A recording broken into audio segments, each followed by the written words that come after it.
आम्हाला प्रतिसाद खूप चांगल्या पद्धतीने सगळीकडे उपलब्ध होतोय. सगळे आमच्या पाठीमागे खंबीरपणे उभे आहे आणि आम्हाला हे सगळं खूप चांगलं वाटतंय की लोक आम्हाला प्रेम करतात, भरभरून प्रेम करतात आणि आम्हाला चांगल्या मतादेखील चौघांना निवडून देते.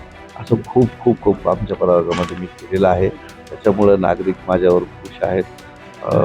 प्रयत्न असा चालला आहे की लोहगाव जो भाग आमच्याकडे आलेला आहे त्याच्यामध्ये पण अधिक आम्ही काम चांगलं करून दाखवू. नमस्कार, मी युवराज बनसोडे, नवभारत नवराष्ट्र न्यूज चॅनलमध्ये आपलं स्वागत करत आहे.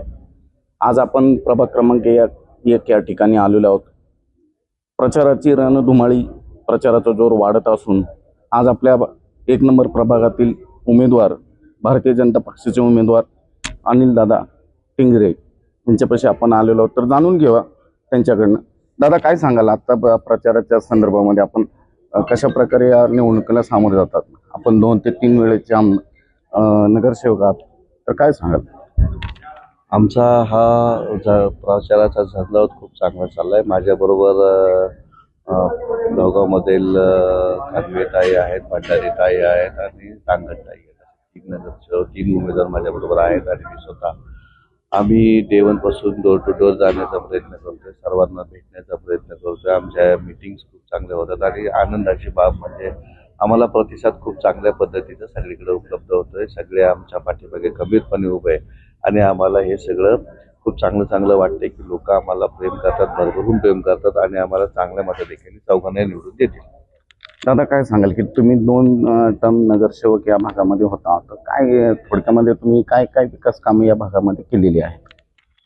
मी ह्या 2012 ते 2017 आणि 17 ते 21 असं 10 वर्ष मी ह्या भागामध्ये नगरसेवक राहिले. आता मला असं वाटतंय की मी ह्या सगळ्या भागामध्ये चांगला विकास करू शकलो आहे. आता STP प्लॅन्ट असेल, मेट्रोची मान्यता असेल, 4-5 पाण्याच्या टाक्या केलेल्या असेल, फार्म हाऊसकडे पाणी वितरण व्यवस्था असेल, त्याच्यानंतर इंग्लिश माध्यमची शाळा म्हणजे वस्तीसारख्या मध्यमवर्गीय आणि कामगार वर्गाच्या ठिकाणी मध्ये इंग्लिश CBSE पॅटर्नची शाळा असेल, स्विमिंग टँक असेल, बॅडमिंटन कोर्ट असेल, अंतर्गत सगळे रस्ते असतील किंवा पोस्ट ऑफिस असेल किंवा पोलीस चौकी असेल, असं खूप आमच्या प्रभागामध्ये मी केलेलं आहे. त्याच्यामुळं नागरिक माझ्यावर खुश आहेत.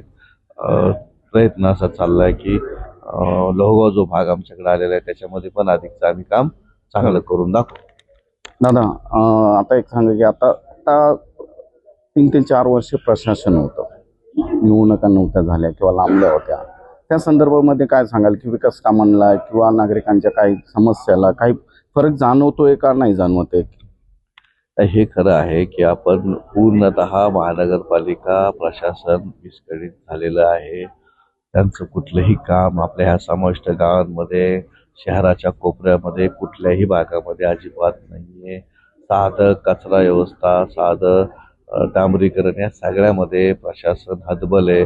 म्हणूनच पुणे महानगरपालिकेला, येणाऱ्या महानगरपालिकेला प्रतिनिधी निवडून देणं फार गरजेचं आहे. या प्रशासनावर जर अंकुश ठेवायचा असेल तर महानगरपालिकेचे नगरसेवकच ठेवू शकतील आणि त्याच्या भागाचा येथे विकास करू शकतील. काम रखडलेले होते आणि आहे.